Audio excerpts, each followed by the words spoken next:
किसान की आवाज़ चैनल में आपका स्वागत है। किसान भाइयों, काफ़ी समय से मैं वीडियो अपने चैनल पर नहीं डाल पा रहा था, उसके लिए हम आपसे माफ़ी चाहेंगे। अब आने वाले समय में हम आपके लिए वीडियो डालते रहेंगे। आज के वीडियो में हम अरहर की खेती के संबंध में बात करेंगे। अरहर की खेती करके हम कैसे अच्छा मुनाफा कमा ले जाएं, इसके संबंध में सारी जानकारियां हम साझा करेंगे। कुछ ऐसी बातें ध्यान देने योग्य होती हैं जिससे कि अरहर की खेती करके हम बहुत अच्छा मुनाफा कमा सकते हैं और ये एक फ़ायदे की खेती साबित हो सकती है। लेकिन कुछ किसान भाई थोड़ी सी गलतियां कर देते हैं तो उससे ये घाटे का खेती साबित हो जाता है। तो आज के वीडियो में हमारा शुरू से अंत तक देखिए, तो आपको सारी जानकारियां मिलेंगी और कैसे आप अधिक से अधिक अरहर की खेती करके फ़ायदा कमा सकते हैं, कम लागत में कमा सकते हैं। इन सब जानकारियों को आपको हम बताएंगे। तो यदि आप हमारे चैनल पर पहली बार आए हैं तो हमारा चैनल सब्सक्राइब कर लें और अगले वीडियो का नोटिफिकेशन प्राप्त करने के लिए बेल आइकन बटन दबाएं। तो आइए शुरू करते हैं आज की वीडियो को।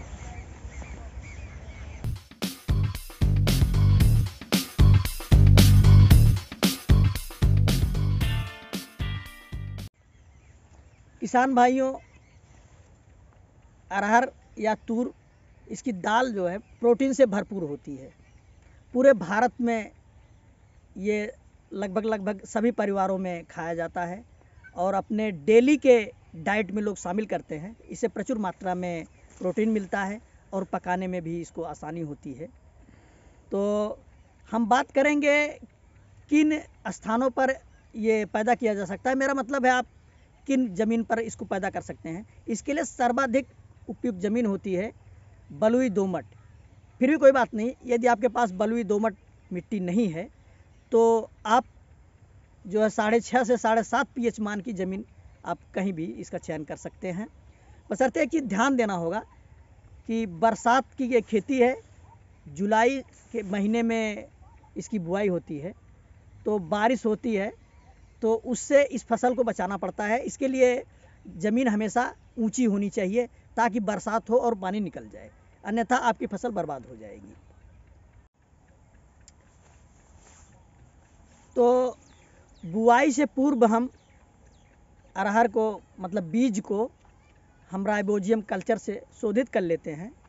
ध्यान रहे, यदि अगर आपको लगता है कि खेत में दीमक आज लग सकते हैं तो उसके लिए हम थीरम पहले छिड़क करके ज़मीन को हम शोधित कर लेंगे। और बुआई जो हम करेंगे, अगर हम पंक्ति से पंक्ति कर ले जा रहे हैं तो इसके लिए बीज से बीज की दूरी लगभग 30 से 35 सेंटीमीटर और लाइन से लाइन की दूरी हम 50 सेंटीमीटर रखते हैं। और यदि हमारे पास लाइन से लाइन बोने की सुविधा नहीं है तो हम छिटकुआ विधि से भी हम बुआई कर सकते हैं। तो हम बात कर रहे हैं ज़मीन के संबंध में। तो एक चीज़ और ध्यान देने योग्य बात है कि एक ही खेत में बार बार हम इसकी खेती अगर करेंगे तो इसमें कुछ जीवाणु पनप जाते हैं जिससे कि बांझपन आ जाता है और उकठा रोग भी लगने की संभावना बढ़ जाती है। तो हम ध्यान दें कि 1 से 2 साल ही एक ज़मीन पर हम इसको उगाएं, उसके बाद हम ज़मीन को बदल दें। तो फसल चक्र का उपयोग अगर हम करते रहेंगे तो ये जीवाणु जनित रोग जो है थोड़ा सा कम लगेगा। खेत की तैयारी के संबंध में बात करेंगे और बुआई के संबंध में, तो इसकी बुआई जुलाई के फर्स्ट वीक से लेकर के अंतिम वीक तक की जाती है। कुछ किसानों का ऐसा मानना है कि अगर इसकी बुआई थोड़ा लेट करेंगे तो जो कोहरा पड़ने का ज़्यादा चांस होता है दिसंबर का अंतिम सप्ताह और जनवरी का फर्स्ट सप्ताह, तो लगभग 10-15 दिन कोहरा पड़ने की संभावना ज़्यादा होती है, पाला पड़ने की। तो इस समय अगर फ्लावरिंग होती है तो उस पर उसका असर होता है। तो कुछ किसानों का मानना है कि थोड़ा लेट अगर बुआई करेंगे तो हमारी फ्लावरिंग जो है जनवरी के 2nd वीक से चालू होगी।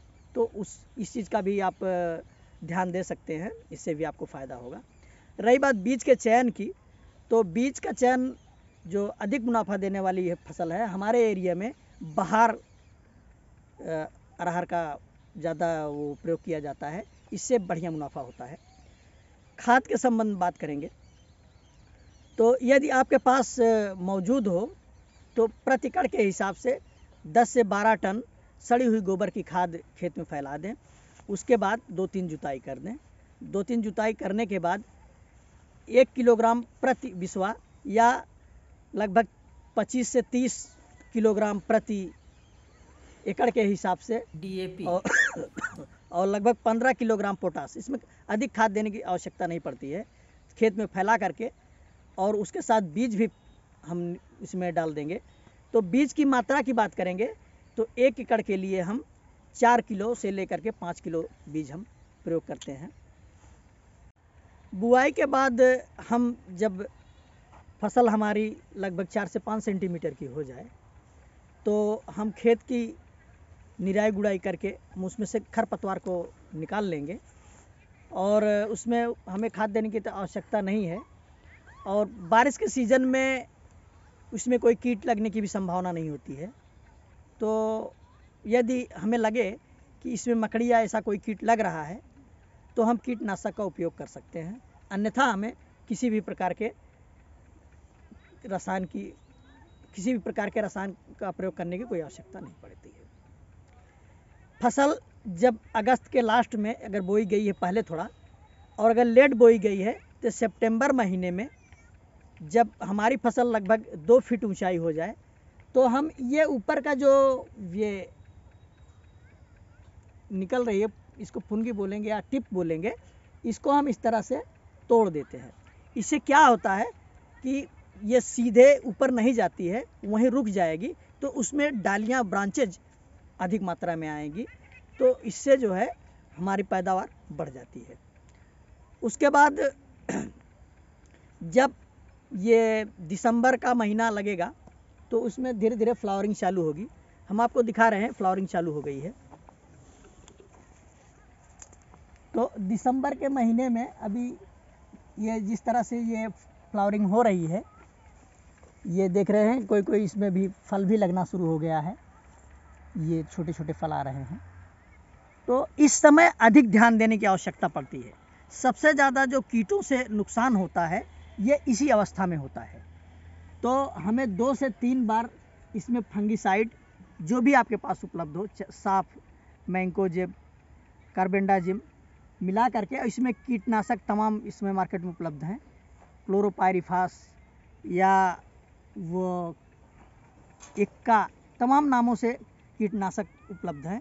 तो हम फली छेदक कीटों का जो भी हमारे पास उपलब्ध है, इस समय कम से कम 2 बार हम इसका प्रयोग करेंगे और फंगिसाइड का मिला करके प्रयोग करना ज़रूरी होता है।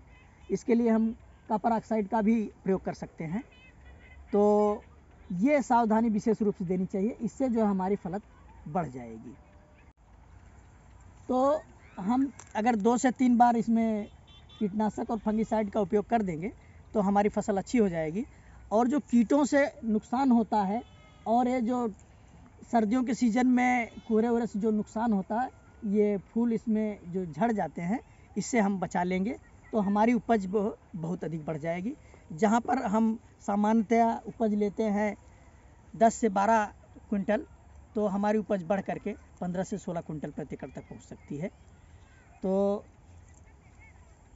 आपने हमारा वीडियो पूरा शुरू से अंत तक देखा, इसके लिए बहुत बहुत धन्यवाद। मिलते हैं अगले वीडियो में।